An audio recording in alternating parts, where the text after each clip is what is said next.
Shkolla Artistike Prenjakova në kuadër të festave të 7-8 marsit organizoi një aktivitet artistik me pjesëmarrjen e nxënësve dhe mësuesve të kësaj shkolle. Këngë dhe pjesë instrumentale ishin përgatitur nga nxënësit e kësaj shkolle, duke uruar në këtë mënyrë edhe mësuesit dhe nënët e tyre për festa. Në kuadër të festës së 7 marsit, Shkolla Prenjakova organizon si çdo vit këtë koncert i cili është kthyer tani në traditë, ku nxënësit dhe mësuesit të gjithë bashkë në një orkestër krijojnë një muzikë dhe një harmoni të plotë.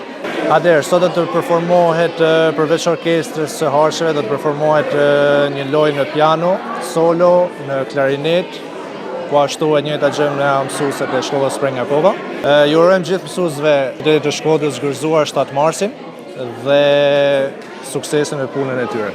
Aktivitetet e tilla tashmë janë kthyer në traditë për Shkollën Artistike Prenjakova. Fakt, aktiviteti i shkollës për 7-8 marsin është një aktivitet që nuk ka fillu këto vite, domethënë vazhdimisht ka shumë vite, ka qyse më mendon që kam kanë zonë si bëhen aktivitete për 7-8 mars. Edhe kena rujtat traditë. Ne e bëjmë në mënyrën tonë me ty pas mundësi për me aktivizu që i kena në orë të mësimit pra.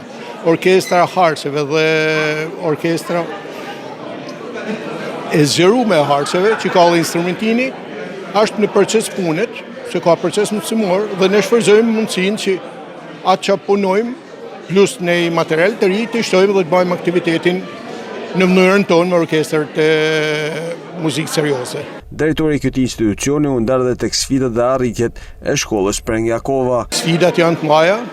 Arritjet normalisht se sot ka matje tjera, sot nuk ka vetëm matje kombëtare, ka matje ndërkombëtare me konkurse, pra matjet janë konkurse. Mendoj që kena aq nxënës sa na përfaqësojnë denjësisht edhe në arenën ndërkombëtare, në konkurset e dhëvin me trofe. Aktivitetet e tilla në mënyrë të vazhdueshme me nxënësit sjellin një nivel të admirueshëm artistik, duke shpalosur talentin e të rinjve, por dhe formimin e kësaj shkolle.